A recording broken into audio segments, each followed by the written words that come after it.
సమయం పడుతుంది ఏది కూడా లీక్ లేనప్పుడు. అంతేనా? అంటే తొట్టె నింపుకోవడానికి ఉపయోగించే కుళాయిని ఏ అనుకుందాం. ఏ అనేటువంటిది పైప్ అనేది ఆ తొట్టెని నింపడానికి ఎంత సమయం పడుతుందంట? 6 గంటలు పడుతుందంట. 6 గంటలు పడేది.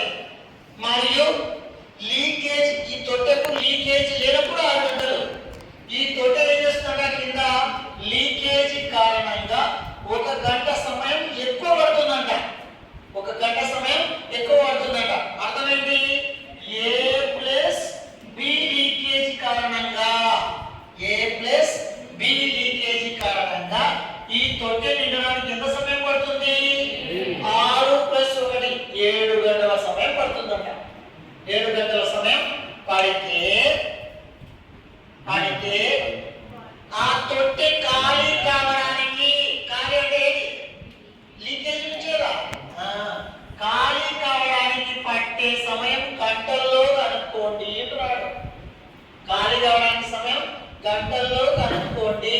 ఇప్పుడు చూడండి, 6 7 యొక్క ఎల్సిఎం ఎంత? 7 42. 7 42 అంతేనా? ఇప్పుడు చూడండి, ఏ మొత్తం కూడా ట్యాంక్ యొక్క కెపాసిటీ ఎంతమ్మా? 42 లీటర్లు. 42 లీటర్ల ట్యాంక్ ఉంది. అది 6 గంటలు ఫిల్అప్ చేస్తే 1 గంటలో ఎన్ని లీటర్లు ఫిల్అప్ చేస్తుంది? 7 లీటర్లు ఫిల్అప్ చేస్తుంది.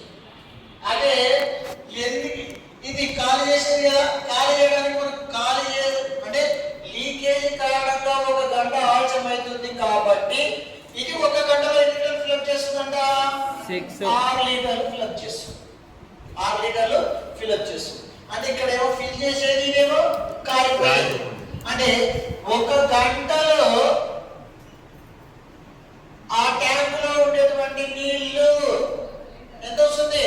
ఇక్కడేమో 7 లీటర్లు ఫిల్ చేస్తుంది. వీడికి లీకేజ్ కారణంగా 6 లీటర్లు మాత్రమే.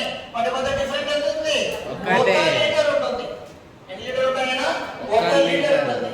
అంటే 40 లీటర్ల ట్యాంక్ ఖాళీ. 1 గంటలో 40 లీటర్లు, 1 లీటర్ నీరు బయటకు పంపిస్తుంది. అంటే 42 లీటర్ల ట్యాంకుని ఎన్ని గంటల్లో బయటికి పంపిస్తుంది? 42 లీటర్లు. అంటే 42/1.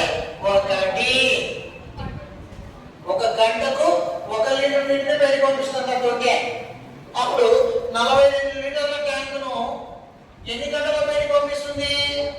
42 గంటల్లో పంపిస్తుంది. గంటకు 1 లీటర్ కదా బయటకు పోయేది. గంటకు 1 లీటర్ నీళ్ళే బయటకు పోతుంది. ఇక్కడ ఖాళీ అవ్వాలంటే బయటకు పోయేది కదా కావాల్సింది మనకు.